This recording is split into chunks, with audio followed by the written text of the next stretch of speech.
My name is Rowan Whitaker. This morning, at 34 years old, I stood on the wide cedar veranda of the lakeside lodge I now own, watching the first light spill across the water like liquid gold. Steam rose from my coffee mug as 10 guests moved through their morning yoga session on the dew-covered lawn. The lavender fields I planted myself swayed gently in the breeze, and in the distance I could hear the soft splash of someone already swimming in the lake. It was peaceful, almost too peaceful. Because in a few hours, my mother, my sister, and my father would be driving 4 hours north with a realtor in tow, ready to sell this place right out from under me, or so they believed. They had no idea it had been mine for years. If you've ever been labeled the strong one in your family, the one who never needed anything, the one who could always handle it, then you already know how heavy that title really is. Stick with me. This story isn't loud. It's quiet, but by the end, it might just give you the courage to close a door you've been holding open for far too long. Let me take you back 9 years to the morning of my 25th birthday. I was living in a tiny studio apartment on the south side of town, working 2 jobs just to afford night classes in hospitality management. I had planned everything carefully that year. No big ask. No drama. I simply booked a private room at a modest Italian place downtown, put down my own deposit, and drove to my parents' house on a Tuesday evening to invite them in person. My mother, Diane, was at the kitchen table sorting through a stack of Bryn's latest bills. My sister Bryn, 2 years younger, always the artistic sensitive one, had just hit a rough patch again. Dad sat quietly in his usual chair, nodding along. "It's my birthday this Saturday," I said, trying to sound casual. "I've got a table reserved at Bella Vista. 7 o'clock. I'd love it if you could all make it." Mom looked up, offered that polite half-smile she reserved for things that weren't about Bryn. "That sounds nice, Rowan. We'll see." I already knew what "we'll see" meant, but I pushed anyway. "Is there anything happening Saturday I should know about?" She capped her pen slowly. "We can only show up for one of you at a time, sweetheart. You understand?" I nodded. I always nodded. For the rest of that week, I let myself hope. I bought a new black dress with my tip money. I even imagined my mom raising a glass to me for once. Just once. Then came the call, Saturday at noon. "Honey, Bryn had a really bad anxiety attack this morning. She's talking about not wanting to be here anymore. We have to be with her tonight. You understand, right? We'll celebrate you another time." Another time. The promise that never came with a date. I stood in my tiny kitchen holding the phone, watching afternoon light crawl across the cheap linoleum floor, and something inside me finally went very, very still. Not angry, not sad, just done. I canceled my own reservation. I packed a duffel bag with 2 pairs of jeans, my work boots, and every dollar I had saved. Then I got in my old Civic with a quarter-hair tank of gas and drove 4 hours north to the only person who had never made me audition for love, my grandfather Harlan. He lived on a tired, overgrown 40-acre lakeside property with a handful of old cabins that hadn't seen a real guest in years. Most people thought it was a lost cause. My mother had written it off as his stubborn retirement project years ago. But that night, when I pulled up the long gravel drive, Grandpa Harlan was sitting on the porch steps with a thermos of coffee and an extra mug waiting. 73 years old, flannel shirt, steady hands. He didn't ask questions. He just patted the step beside him and said in that gravelly voice, "Rough birthday, kiddo." I sat down and told him everything. The canceled dinner, the endless crises. The way I had become invisible in my own family. He listened without interrupting, staring out at the dark lake. When I finished, he was quiet for a long moment. Then he said something I wouldn't fully understand for years. "Rowan, the water doesn't care who your mother loves more. The land only cares who stays and works it." That was the beginning. I had no grand plan that night. I just knew I couldn't keep auditioning for a seat at a table that was never built for me, so I stayed. I rolled up my sleeves and started learning how to rebuild something from almost nothing. And 9 years later, here I am, standing on this veranda, watching my guests smile and breathe in the fresh morning air. Knowing that in a few hours my family is going to show up expecting to divide up property they believe still belongs to my grandfather's estate. They have no idea I own every acre, every cabin, and every lavender plant free and clear. If you've ever been the reliable one who got left behind while someone else's emergency took center stage, type the word strong in the comments, because this story is for you. I didn't scream. I didn't fight. I simply left and quietly built the life they never thought I deserved. And today, they're finally going to find out exactly what that looks like. That night on the porch with Grandpa Harlan, as the lake lapped quietly against the old wooden dock, I realized I had been carrying the weight of that label for as long as I could remember. The strong one.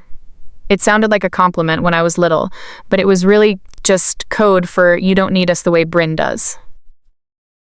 Growing up in our 2-story house on Maplewood Drive, the rules were clear even if they were never spoken out loud. Bryn was the dreamer, the sensitive artist who felt everything so deeply. If she had a nightmare, the whole house woke up. If she got a B on a test, it became a family crisis meeting at the dinner table. And me? I was the one who got straight A's without anyone noticing, the one who made her own lunches starting in 3rd grade because Mom was usually busy comforting Bryn after another hard day. I learned early how to shrink my needs. When I wanted a birthday party at the skating rink in 6th grade, Mom gently explained that Bryn was going through a friendship breakup and needed the attention more. So we stayed home and watched movies instead. When I made the varsity soccer team as a freshman, the big game fell on the same night as Bryn's school art show. We went to the art show. I told my coach I had a family emergency. I scored the winning goal that night, but nobody in my family ever knew. My father, quiet and steady, rarely stepped in. He'd just pat my shoulder and say, "You're tough, Rowan. You'll be fine." Fine. That word became my cage. I was expected to be fine so everyone else could fall apart. By high school, I had perfected the role. I worked part-time at the local diner after school, saved every tip, and still helped Bryn with her homework while Mom rested because she was emotionally drained. I remember one night sitting at the kitchen table at 1 a.m., finishing Bryn's history project while she cried in her room about a boy who didn't text back. Mom came down, hugged her, then looked at me and said, "Thank God we have you, Rowan. You're our rock." I smiled. Inside, something heavy settled deeper into my chest. If you've ever been the child who was praised for not needing anything, you know exactly what I mean. It feels like love at first, until you realize it's just an excuse to give you less. Less time, less attention, less protection. You start believing you don't deserve more. You start thanking people for the bare minimum. That pattern followed me into adulthood. When I got my associate's degree in hospitality, I paid for it myself with loans and late-night shifts. My graduation ceremony was on a Thursday morning. Bryn had a panic attack in the parking lot 20 minutes before it started. By the time I walked across the stage, my family was still in the car with her. They made it for the last 5 minutes. Mom posted a photo of Bryn looking brave in the family group chat. My graduation picture got 3 likes and a thumbs up emoji from Dad. I stayed in that group chat for years, silent, watching, telling myself that one day they would see me. One day the strong one would finally be celebrated too. But strength, I was learning, wasn't a gift, it was a sentence. By the time I turned 25, I had already decided I would stop waiting. I planned my own birthday dinner like it was a quiet rebellion. I paid the deposit with my own money. I didn't ask for gifts. I just wanted them to show up, for once. Looking back now, standing here on this veranda years later, I understand that birthday wasn't really about cake or candles. It was the moment I finally admitted the truth to myself. I had spent 25 years trying to earn a place in a family that had already decided my place was in the background. And that morning, after Mom's call canceling my dinner for Bryn's emergency, I made a choice that changed everything. I stopped auditioning. I packed my bag, got in the car, and drove toward the lake, where an old man with steady hands and no hidden conditions was waiting. The road was long and dark, but for the first time in my life, the silence in the car felt like freedom instead of loneliness. If this story is already hitting close to home, type rock in the comments, because being called the strong one shouldn't mean you have to carry everyone else forever. I canceled my own birthday reservation that afternoon with a calm I didn't know I possessed. The woman on the phone at Bella Vista sounded genuinely sorry when I told her something had come up. I didn't explain. What was there to say? My family had chosen again, and this time I finally chose myself. For the rest of that Saturday, I moved through my tiny apartment like someone preparing for a long journey. I folded clothes slowly, deliberately, 2 pairs of jeans, my sturdiest boots. The small metal box where I kept every tip I'd saved for months. I left behind most of the things that tied me to that life. The photos on the fridge, the cheap throw blanket Mom had given me one Christmas as an afterthought. I wasn't running away in anger. I was walking towards something real. Before I left, I sat on the edge of my bed and replayed my mother's words in my head one last time. Bryn is in a really fragile place right now. She needs us tonight. You're so good at handling things on your own, Rowan. We'll make it up to you later. Later. That word had followed me my entire life, like a shadow that never quite caught up. I remember driving past my parents' house on the way out of town. The lights were on in Bryn's room. I could see her silhouette through the curtains, probably wrapped in the attention she craved. For a second, an old habit kicked in, that pull to turn around, to check if they needed me too. But I kept driving. The highway stretched ahead, empty and dark, and with every mile, the weight on my chest got a little lighter. If you've ever sat in your car after being told your feelings don't matter as much as someone else's emergency, you know that exact moment when something inside you shifts. It's not dramatic. There are no tears or screaming, just a quiet decision. I'm done shrinking so others can take up space. The drive to Grandpa Harlan's lake property took just over 4 hours. I stopped once for gas and coffee, my hands shaking slightly as I filled the tank. Around hour 3, the reality of what I was doing started to settle in. I had less than $800 to my name, no job lined up, and I was heading toward 40 acres of overgrown land and rundown cabins that most people in the family called Harlan's money pit. But when I finally turned onto that long gravel driveway just after midnight, something in me exhaled. The headlights swept across the old wooden sign that read, Whispering Pines Lodge, faded and tilting slightly. Grandpa Harlan was waiting on the porch exactly like I hoped he would be. No questions. No judgment, just a thermos of strong black coffee and an extra mug. He patted the worn wooden step beside him. Rough night, kiddo? I sat down, the cool night air carrying the scent of pine and lake water, and I told him the whole story. The birthday dinner I had planned and paid for myself. The call. The way my mother had casually reminded me I was the strong one, again. Grandpa listened, nodding slowly, his eyes on the dark water. When I finished, he stayed quiet for a while, the way he always did when he was thinking something important. You know, he said finally, his voice low and steady, your mother learned the wrong lesson a long time ago. She thinks love is something you ration. But this land, the lake, they don't play favorites. They only respond to who shows up and puts in the work. That sentence stayed with me longer than anything else he said that night. I slept in one of the old guest cabins for the first time, musty but clean enough. The next morning, I woke to the sound of birds and the smell of coffee. Grandpa was already outside, moving slower than I remembered, but determined. Over breakfast of eggs and toast, he laid it out simply, like a business deal between equals. I've got land that's falling apart and nobody to help me anymore. You've got young hands and nowhere else you want to be right now. Seems like a fair trade. He handed me an old pair of work gloves. Worn leather, soft at the palms, a little too big. These were mine when I started fixing this place up decades ago. They'll fit when you've earned them. I pulled them on anyway and followed him outside. That first week nearly broke me. I had never done real physical labor like that. My hands blistered. My back ached. I fell into bed each night exhausted but strangely alive. For the first time, my effort had a direct result. A fence post I set stayed standing. A leaky roof I helped patch stopped dripping. The land didn't care that I was the strong one who got overlooked. It only cared that I showed up. Looking back now, that birthday wasn't the end of anything. It was the beginning of me finally choosing myself without apology. If you've ever had to walk away from people who only called when they needed your strength, but never offered any in return, drop the word boundary in the comments. You're not alone. And trust me, the best part of this story is still coming. The highway lights blurred past my windshield as I drove those 4 hours north, the radio off, just the sound of tires on asphalt and my own breathing.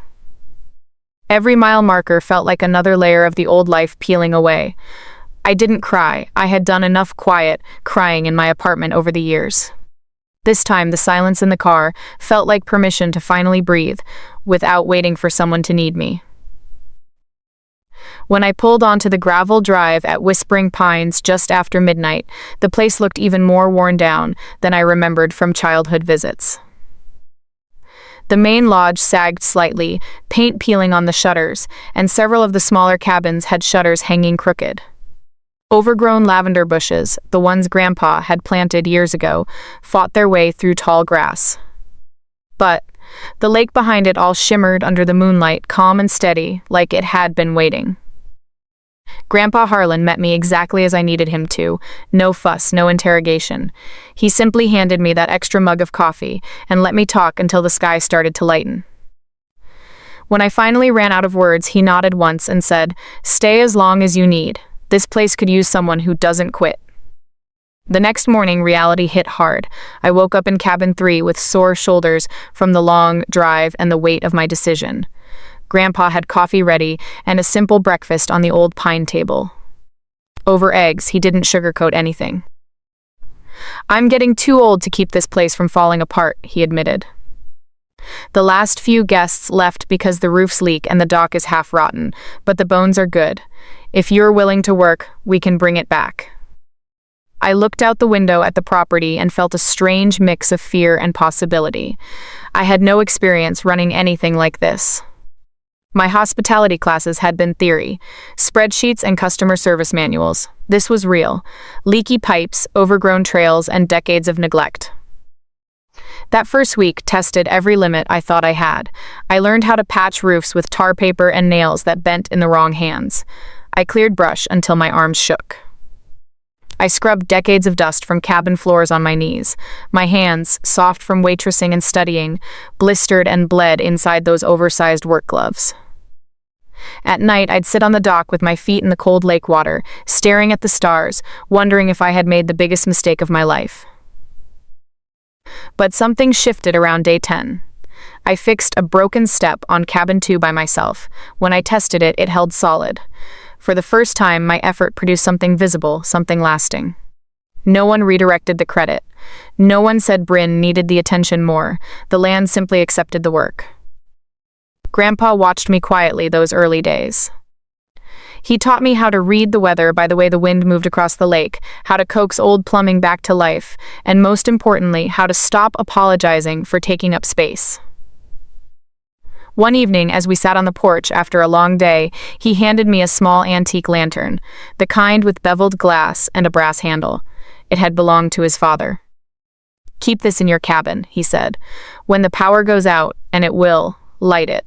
Reminds you that even in the dark, you can still make your own light." I still have that lantern. I keep it on the mantle in the main lodge now. Those first months weren't romantic. They were hard. I cried in the shower more than once, muscles aching, wondering if I'd ever feel like I belonged anywhere. But slowly, the rhythm of the place started to heal parts of me I didn't know were broken. I stopped checking my phone for messages from my family that never came. I stopped waiting for validation that had never arrived. If you've ever left everything familiar because staying would cost you your peace, you understand how terrifying and freeing that decision is. I didn't know it then, but those quiet, exhausting first days at the lake were laying the foundation for everything I have now. By the end of the 3rd month, we had our first small group of guests, old friends of Grandpa's who came for a weekend of fishing and quiet. They paid just enough to cover groceries and a few repairs. Their smiles when they left, talking about how peaceful it felt, planted the first real seed of hope. I was still the strong one, but now I was choosing what that strength was for. The road ahead would get even harder before it got better, but for the first time in my life, I wasn't carrying everyone else's weight. I was finally learning to carry my own and build something beautiful with it. Those first 3 years at Whispering Pines weren't a fairy tale of overnight success. They were a long, slow season of sweat, doubt, and tiny victories that kept me going when the loneliness tried to creep back in.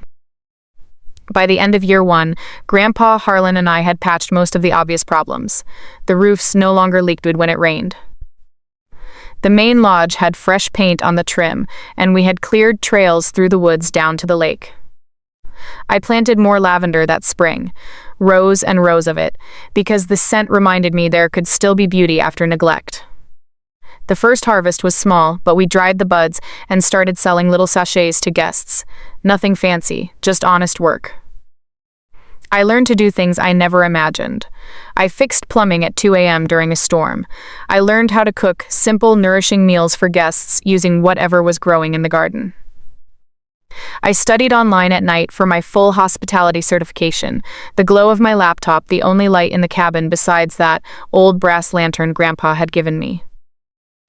The guests in those early days were mostly locals or people looking for cheap, quiet getaways. They didn't expect perfection, and somehow that made their compliments feel more real. One older couple told me the peace they felt on the dock was something they hadn't experienced in years.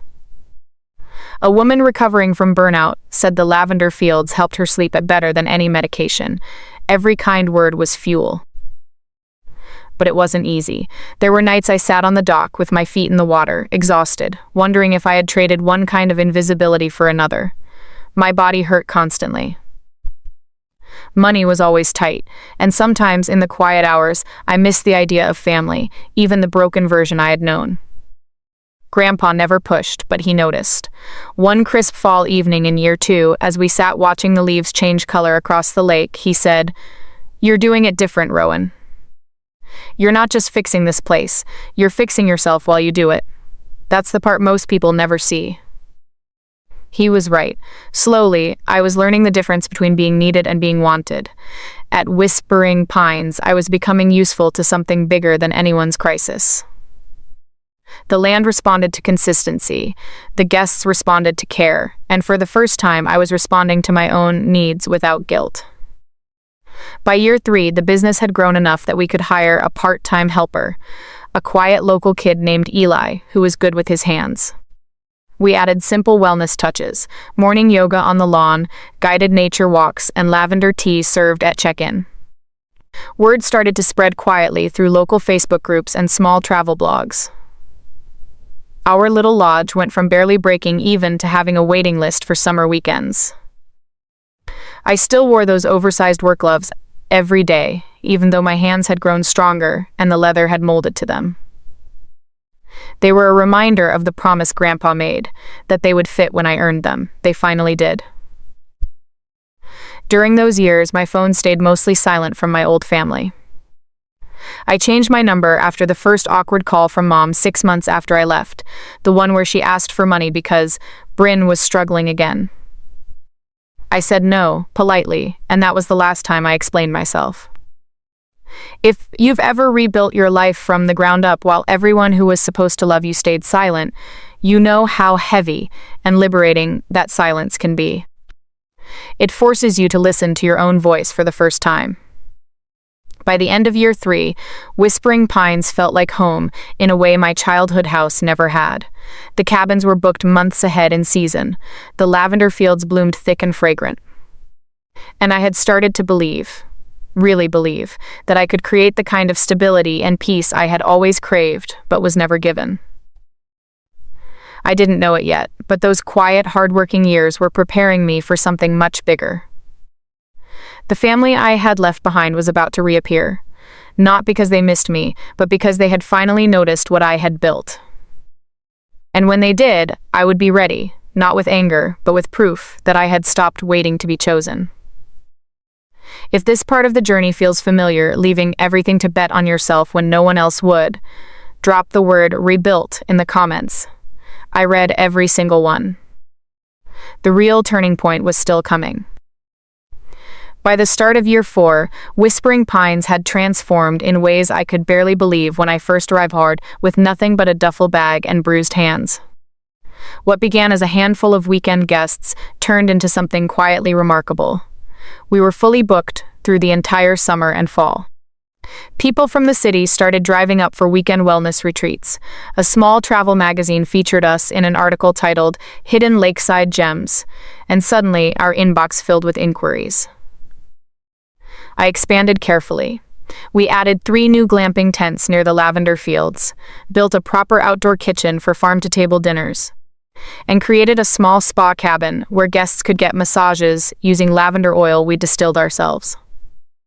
Eli became full-time and I hired 2 more locals, a wonderful woman named Mara for the kitchen and a young guy named Theo for maintenance. For the first time, I wasn't doing everything alone. Mornings became my favorite part. I'd wake before dawn, walk the property with a hot mug of coffee, and watch the mist rise off the lake. The old brass lantern still sat on the mantel, now joined by fresh flowers from the garden. Those early struggles felt distant, like another lifetime. I had finally built a place where I wasn't the strong one carrying everyone else. I was simply Rowan, the woman who made this sanctuary possible. Then, one quiet Tuesday afternoon in early spring of year 5, my phone rang with the number I hadn't seen in years. It was my mother. I almost let it go to voicemail, but something in me, maybe curiosity, maybe that old habit of hoping, made me answer. "Rowan, honey, is that you?" Her voice was warm, the same tone she used when she wanted something. "We saw pictures of that beautiful lodge online. Your father and I are so proud of what you've done with Grandpa's old place." We chatted for a few minutes. She asked about the business, how many guests we had, whether it was profitable. She even complimented the lavender fields in the photos. For a brief moment, it almost felt like real interest, almost. Then came the shift. "We've been thinking with Dad getting older, maybe it's time for the family to come together and help manage things. Bryn has been going through another rough time, and this could be good for all of us, a family project." I kept my voice even. "I'm handling it fine, Mom." She laughed lightly. "Of course you are. You always do. But family helps family, right?" That call was the beginning. Over the next several months, the messages and calls increased. First from Mom, then from Bryn, and even Dad sent a text saying he'd love to come visit the old lake house. They framed it as concern for Grandpa Harlan's well-being, but I could read between the lines. They had seen the value, they had noticed the success, and now they wanted in. Grandpa Harlan, who was slowing down but still sharp, would shake his head when I told him about the calls. "They smell money and legacy," he said one evening as we sat on the porch. "But they don't see the work. They never did." I started keeping records of every conversation, not out of spite, but out of quiet preparation. I had learned that silence and documentation were more powerful than arguments. If you've ever had family resurface the moment you finally succeed, not to celebrate you, but to claim a piece of what you built, you know how carefully you have to guard your peace. I didn't slam any doors, I simply stopped opening them as wide. The business continued to grow. We hosted our first corporate wellness retreat that summer, and the reviews poured in. Guests talked about the healing energy of the place, the way the lavender seemed to calm their nervous systems, the genuine rest they found here. Revenue was steady. I paid off the small loan I had taken for renovations. I even started putting money aside for future improvements. But in the background, my family's interest grew sharper. Mom began asking specific questions about ownership, about Grandpa's health, about what happens when he's gone. She was subtle, but I had spent my whole life learning to read her. Those years of quiet rebuilding had given me more than a successful lodge. They had given me clarity. I no longer needed their approval. I no longer waited for their love. And I was slowly realizing that Grandpa Harlan had been protecting me in ways I hadn't fully understood yet. The real test was coming, but for the first time, I wasn't afraid of it. If you've watched people who ignored you suddenly show interest when your life starts shining, comment "noticed" below. You're not crazy, and you're not obligated to let them back in. The best was yet to come. Grandpa Harlan never made a big show of things. That was one of the many lessons I learned from him during those years. While my mother's love always came with conditions and announcements, his support arrived in quiet, steady actions that revealed their true weight only later. One crisp October evening in year 5, after a long day of closing up the last glamping tent for the season, Grandpa asked me to sit with him on the porch. The lake was still, reflecting the fiery colors of the changing trees. He looked smaller than he used to, his hands resting on the arms of the old rocking chair, but his eyes were as sharp as ever. "Rowan," he started, his voice low and deliberate, "I've been thinking about the future of this place. Not just the next season, but long after I'm gone." I felt a small knot form in my stomach. We had avoided talking about his health much, even though I could see the way he moved slower each month. He reached into the inside pocket of his flannel shirt and pulled out a large manila envelope. "I drove down to the county office 3 weeks ago. Had my attorney with me. Everything's been transferred. The land, the lodge, the cabins, the water rights, it's all in your name now. Recorded and official." I stared at the envelope, my fingers suddenly cold. "Grandpa, why didn't you tell me?" He gave me that small, knowing smile. "Because I needed you to build it like it was already yours, but fight for it like it wasn't. If I had told you earlier, you might have held back, waiting for permission. This way, you poured everything in with your whole heart." Inside the folder was the deed with the bright red county stamp, my name, Rowan Whitaker, listed as sole owner, dated almost 2 years earlier, right after that first big surge of guests. He had done it quietly, without fanfare, the same way he did everything that mattered. Tears stung my eyes, but I didn't let them fall, not yet. He continued, "Your mother called me last month, talking about how the family should come together when I'm gone. She's already imagining splitting this place 3 ways. I let her talk. Sometimes the best way to see someone's real intentions is to let them keep speaking." That old brass lantern on the mantel caught the porch light as he spoke. I remembered the night he first gave it to me, my hands still raw from clearing brush, doubting if I belonged here. Now it symbolized something much deeper, the light you make for yourself when no one else will. If you've ever had someone protect you in silence without needing credit or thanks, you know how rare and healing that feels. Grandpa didn't just give me the property. He gave me the freedom to stop proving I was worthy of it. Over the following months, he taught me more about the business side, contracts, taxes, how to read people who suddenly wanted a piece of what I had built. He made me promise I wouldn't tell anyone about the deed, not yet. "Let them show their cards," he said. "When the time comes, you'll be standing on solid ground. Not because you fought them, but because you prepared while they assumed." Those conversations changed me. I stopped feeling guilty for my success. I stopped wondering if I owed them anything. Instead, I focused on making Whispering Pines even stronger, adding winter programming, partnering with local artists for retreats, and creating a small scholarship fund for young women who needed a quiet place to reset, just like I once had. Grandpa's health began to decline more noticeably in year 6. He still sat on the porch every morning, watching me work, proud in that quiet way of his. Sometimes he'd joke, "Those gloves finally fit you perfect, don't they?" And they did. The family calls continued, growing more frequent and more insistent. Mom would casually mention what's best for everyone and keeping it in the family. Bryn sent long messages about her latest struggles, hinting that being near the lake would help her heal.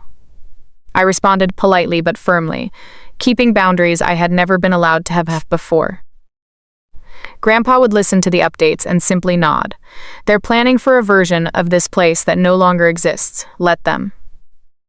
Looking back, those were some of the most important years, not because the business boomed, though it did, but because I finally understood what real protection looked like. It wasn't loud promises. It was paperwork done in silence.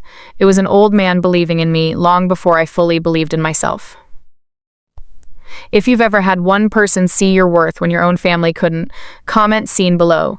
That single person can change everything. The storm was gathering on the horizon, but thanks to Grandpa's quiet decision, I was no longer afraid of the rain. By year 7, the manipulation from my family had shifted from subtle hints to something more calculated. They weren't just calling anymore. They were weaving themselves back into the story of Whispering Pines, as if they had always belonged there. Mom started sending care packages with notes that said things like, "Thinking of you and Dad out there on that beautiful land." Bryn posted vague social media stories about needing nature to heal and tagged the general area near the lake. Even Dad sent a rare text asking for photos of the property for old times' sake. It was coordinated, it was patient, and it was all aimed at one thing, positioning themselves for when Grandpa Harlan was no longer around. Grandpa's health had been declining steadily. The man who once chopped wood at dawn now needed help getting up from his rocking chair. His breathing grew shorter on cold mornings, and the doctors spoke in careful terms about heart failure and time. I rearranged my schedule so I could be with him more. Mornings I still walked the property, but evenings I sat beside his bed, reading to him, or just keeping the old brass lantern lit so the room felt warm. One night, as rain pattered on the roof, he took my hand and whispered, "They're circling, Rowan. Don't let their noise make you doubt what's already yours." He had refused to tell them about the deed, even as his strength faded. "Let them keep planning their split," he said with a tired smile. "The truth will land harder when they're standing in front of it." The calls grew bolder. Mom called Grandpa directly, her voice sweet and concerned on speakerphone while I sat nearby. "Daddy, we're worried about you up there all alone. Bryn and I could come help manage things. It would be good for the whole family to come together in your final chapter." Grandpa listened, then simply replied, "Rowan's handling it." Click. Bryn tried a different angle. She called me late one night, crying about a fresh breakdown, and how the lake had always been her safe place as a child. "If I could just stay in one of the cabins for a while, it would save me, Rowan. You're the strong one. You understand what it's like to carry everything." The words landed like they always had, but this time they slid off me. I told her no, gently but firmly, and suggested she seek professional help instead. The escalation peaked when Grandpa had a serious episode one rainy afternoon. I rushed him to the hospital, staying by his side for 3 days. Word traveled fast. Suddenly my mother was calling the hospital, then the neighbors, then me. All under the guise of concern. "We need to be there for him, Rowan. This is a family matter now." I let them come for a short visit, not because I wanted to, but because Grandpa had asked me to. "Let them show their full hand," he said weakly from his hospital bed. So they drove up, performed their worry beautifully for a few hours, then started asking questions about the property, the business accounts, and what Dad's wishes were. Mom's eyes scanned the lodge like she was already measuring drapes. I watched it all with a strange calm. Those years of silent preparation had changed me.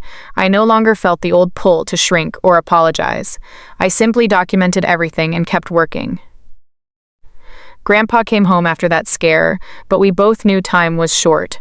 He spent his final weeks on the porch when the weather allowed, watching the lavender sway and the guests smile. In his clearer moments, he reminded me again and again, the deed was ironclad, the land was mine, and when the moment came, I should let the truth speak for itself. If you've ever had family treat your success or your grief like an opportunity instead of a sacred thing, you know how heavy that realization is. I didn't argue with them. I didn't expose them. I simply stopped participating in their version of family. Grandpa Harlan passed peacefully one quiet dawn, the old lantern glowing softly beside his bed, and the lake reflecting the first light. I held his hand until the end, those worn work gloves resting on the nightstand, the ones that now fit me perfectly. The real storm arrived with the funeral, but by then, I was no longer the girl who drove north with a broken heart and a quarter tank of gas. I was the woman who had built something real on the foundation he had quietly protected. If you've ever lost someone who truly saw you while others only saw what you could give them, type "protected" in the comments. That kind of love changes how you face everything that comes next. And what came next was the day they tried to take it all. The morning Grandpa Harlan passed, the lake was mirror still, and the first light painted everything in soft gold. I had been sitting beside him through the night, the old brass lantern glowing on the bedside table. When his breathing finally slowed and then stopped, I felt a deep, clean grief settle over me. Not the chaotic kind I grew up with, but something honest and sacred. I kissed his forehead, pulled the blanket up gently, and stepped outside to watch the sun rise over the water he loved so much. The next days passed in a quiet blur of arrangements. I planned a small service at the country church, down the road, the one Grandpa had attended for decades. Half the county showed up, neighbors, longtime guests, local farmers, and the staff who had become like family. People shared stories of how Harlan had helped them over the years, always quietly, never asking for anything in return. I stood at the front in a simple black dress, wearing his old work gloves folded in my pocket, and felt both heartbroken and deeply grateful. My family arrived the day before the funeral. They drove up in Mom's spotless SUV, dressed in expensive mourning clothes. Mom hugged me tightly in front of everyone, whispering, "We're here for you now, sweetheart." Bryn clung to my arm, already dabbing at her eyes dramatically. Dad hung back, offering a nod that tried to say everything and nothing at once. During the reception at the lodge afterward, they wasted no time. While guests were still sharing memories on the veranda, Mom pulled me aside near the lavender fields. "We need to sit down soon about Dad's affairs," she said, her voice low and practical. "The property, the business, we should handle it as a family. It's what he would have wanted." I simply nodded. "We'll talk after the funeral." What they didn't know was that I had already spoken with Grandpa's attorney, Mr. Caldwell, the week before. Everything was in order. But I remembered Grandpa's words, let them show their full hand. The day after the burial, Mom called a family meeting at the lodge. She had brought printed documents, a valuation she had somehow obtained online, and even printed photos of the property from different angles. Bryn sat beside her, looking fragile and teary. Dad stayed mostly silent, as always. "We all know this place has grown into something valuable," Mom began, spreading papers across the big pine table. "With Dad gone, it's only right we honor his legacy by making sure it's cared for properly. A fair three-way split makes the most sense. Bryn and I have been talking, and we could manage the business side while you continue the day-to-day operations, Rowan. You've done such a good job with it." She said it so reasonably, like she was doing me a favor, like the last 7 years of my blood, sweat, and sleepless nights were just a warm-up for their inheritance. If you've ever sat across from people who only see your hard work as their future retirement plan, you know how surreal that moment feels. I listened without interrupting, letting every word settle in the air. Bryn chimed in about how the lake had always healed her, and how she could bring her creative vision to the retreats. Mom kept emphasizing family unity and what's best for everyone. I didn't argue, I didn't reveal anything. I simply said, "I understand. Let's have a proper gathering next Saturday. We can go over everything with clear heads. Invite whoever you think needs to be there." Mom's eyes lit up. She thought she had won. Perfect. I'll bring a realtor friend to give us a professional valuation. This is going to be good for all of us.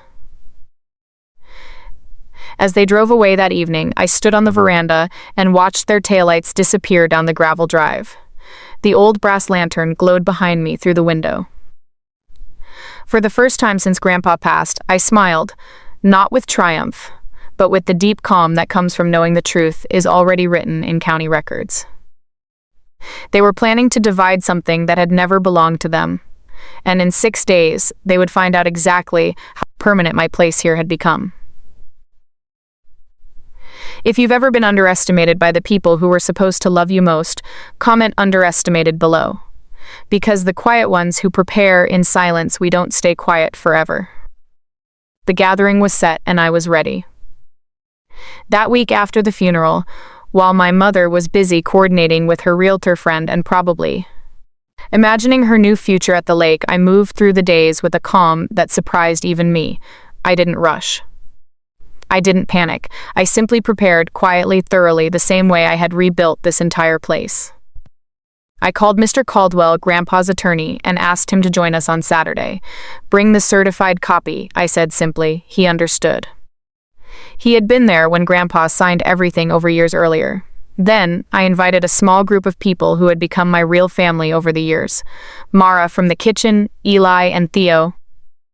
A few longtime guests who had returned season after season, and 2 neighbors who had known Grandpa for 40 years. I framed it as a casual memorial lunch to celebrate Harlan's life on the land he loved. No one suspected anything else. Each morning, I walked the property like always. I trimmed the lavender so it looked its best, set out extra chairs on the wide veranda overlooking the lake, and made sure the old brass lantern was polished and placed prominently on the center table. It wasn't for show. It was a reminder to myself of the light Grandpa had helped me create when everything else was dark. There were moments when doubt tried to creep in. I would catch myself wondering if I was being too cold, too calculated. But then I remembered all the birthdays, all the graduations, all the quiet nights I had spent, wondering why my needs never seemed to matter. I remembered Grandpa's words, let them show their full hand. This wasn't revenge. This was truth finally being allowed to breathe in the open air. By Thursday, Mom had called twice to confirm details. She mentioned the realtor would bring a professional appraisal. She talked about fair division and how grateful they were that I had kept the place running. I listened politely and said very little. The less I gave them, the more they assumed. On Friday night, I sat alone on the dock with my feet in the water, the lantern glowing beside me. I thought about the girl who had driven up here 9 years ago, with nothing but exhaustion and a broken heart. She never could have imagined this moment. Back then, I still believed that if I just worked harder, loved better, stayed stronger, they would eventually see me. Now I understood that some people only see what they can take. Saturday morning dawned bright and clear. The lake sparkled like it was putting on its best dress. Guests arrived early, bringing flowers and stories about Grandpa.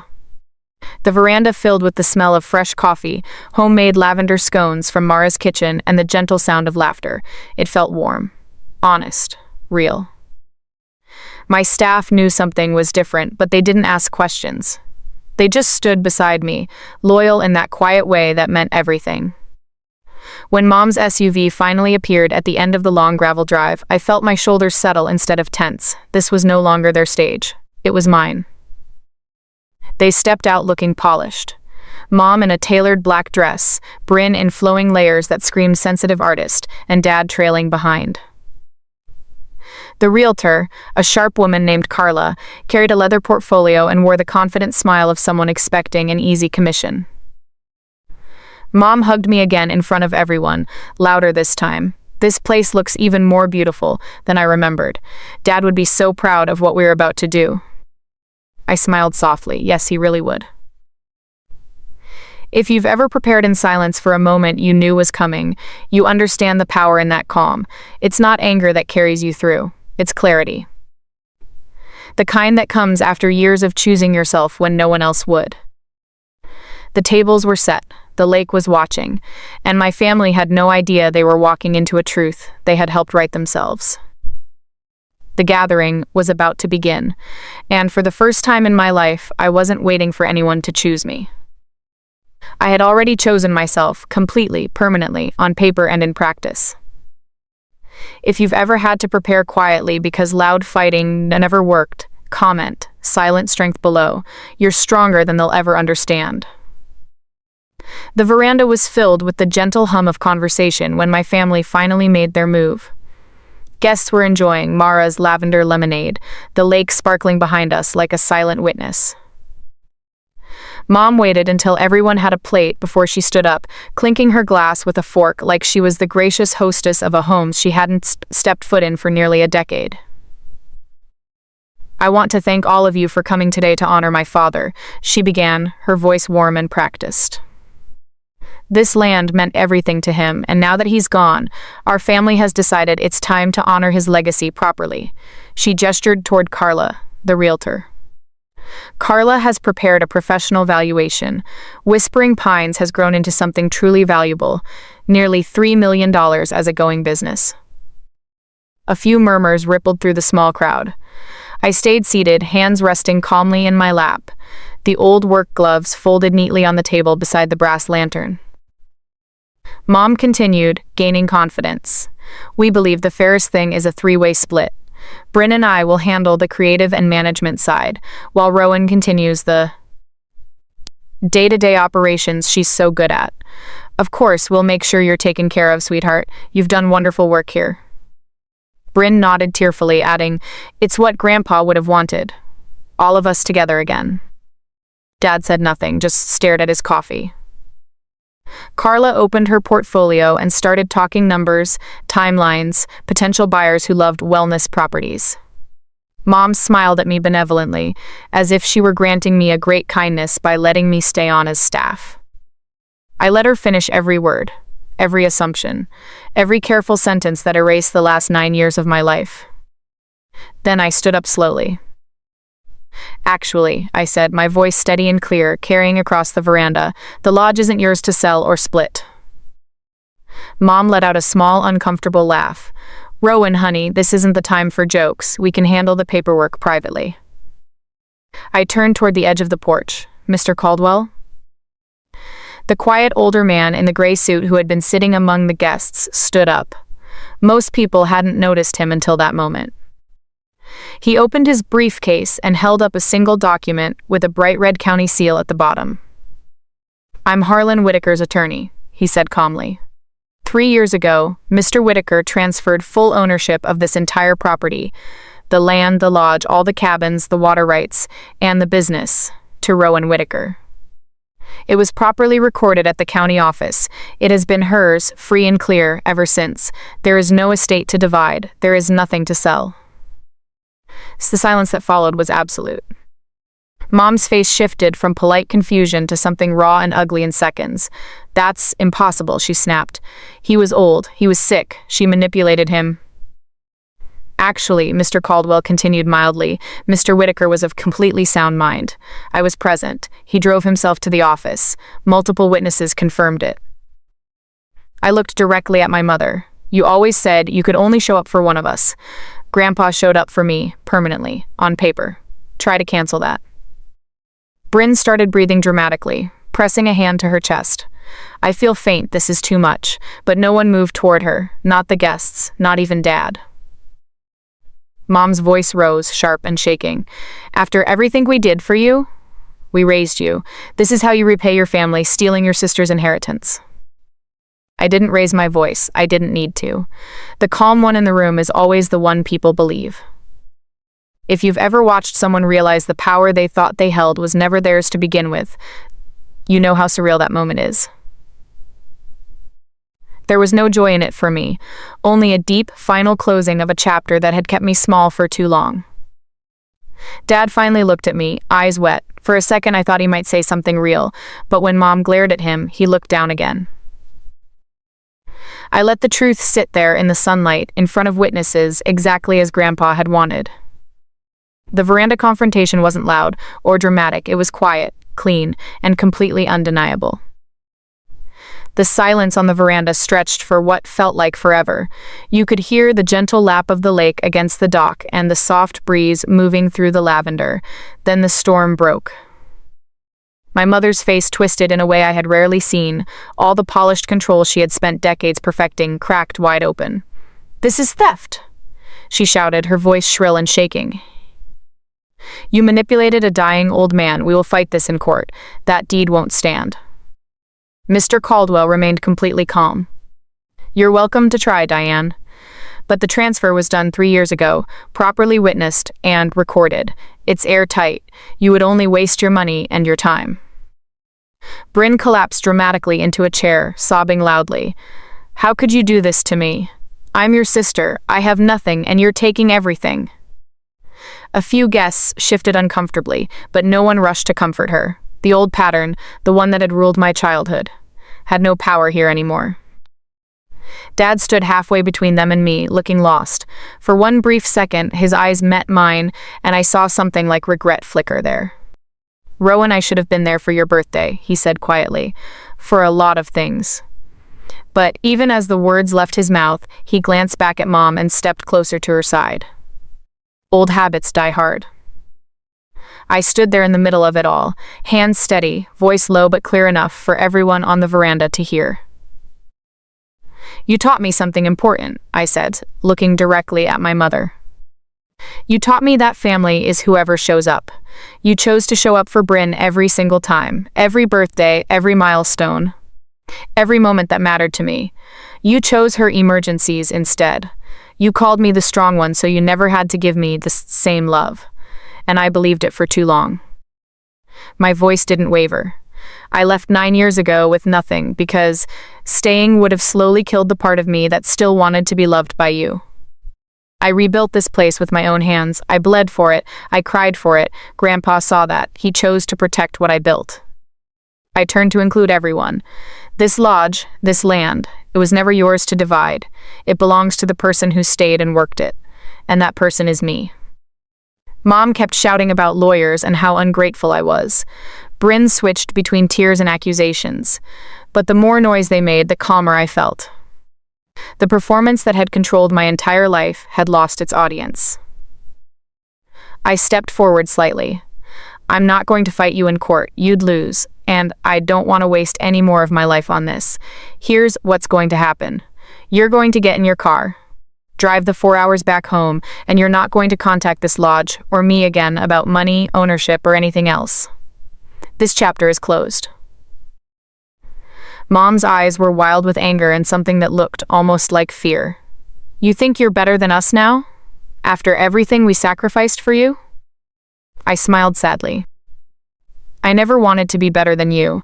I just wanted to stop being invisible. And today, in front of all these people who actually know what this place means, you finally see me clearly." The guests watched in stunned silence. Some of my staff had tears in their eyes, not from sadness, but from pride. Mara squeezed my shoulder gently as she passed by. I walked toward the steps and gestured calmly down the long gravel driveway. "The gate is this way." I didn't raise my voice once. I didn't need to. The truth had already done all the heavy lifting. If you've ever had to say goodbye to family in order to save yourself, you know how heavy and how freeing that walk to the gate feels. I led them the entire length of the driveway myself. Past the blooming lavender, past the cabins guests now called home, past the life I had built while they were busy with other priorities. At the open gate, I stopped and waited. They got into the car without another word. Mom's face was flushed with rage. Bryn was still crying in the back seat. Dad stared straight ahead. The engine started, gravel kicked up, and they drove away without looking back. I stood there until their car disappeared around the bend, then slid the heavy bolt on the gate shut with a solid final click. I stood at that open gate for a long moment after their car disappeared into the distance. The dust settled. The gravel grew quiet. And then the most beautiful sound filled the air, the gentle wind moving through the lavender fields and the soft call of loons across the lake. For the first time in 9 years, there was no waiting, no bracing, no wondering if I had done enough to be loved. I closed the gate, slid the heavy iron bolt home, and turned back toward the lodge. My real family, the one I had built, was waiting on the veranda. Mara had fresh coffee ready. Eli gave me a quiet nod of respect. The guests who had witnessed everything offered gentle hugs and words of support. No one asked for details. They didn't need to. They had seen the truth for themselves. That afternoon, we finished the memorial lunch in honor of Grandpa Harlan. We shared more stories, laughed through tears, and lit the old brass lantern as the sun went down. In its warm glow, I felt him there with us, proud, steady, and finally at peace. A year has passed since that day. Whispering Pines is thriving more than ever.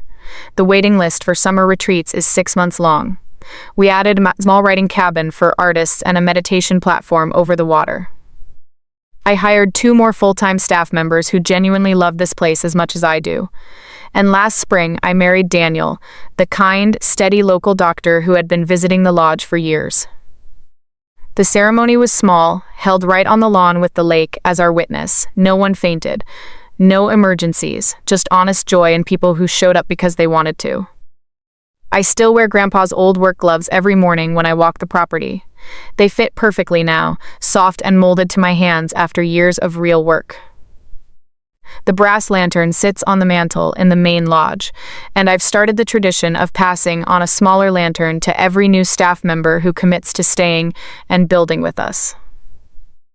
Bryn called once, 6 months after the confrontation, not to apologize, but to ask if there was any way we could work something out. I told her no, kindly and clearly, and wished her well. That was the last time we spoke. My mother sent one angry letter through a lawyer that went nowhere. I haven't heard from them since. Some doors you close not out of bitterness, but so the rest of your house can finally stay warm. If you've ever been called the strong one until it became an excuse to leave you behind, I hope this story reminds you that you don't have to keep carrying what was never yours to hold alone. You're allowed to leave.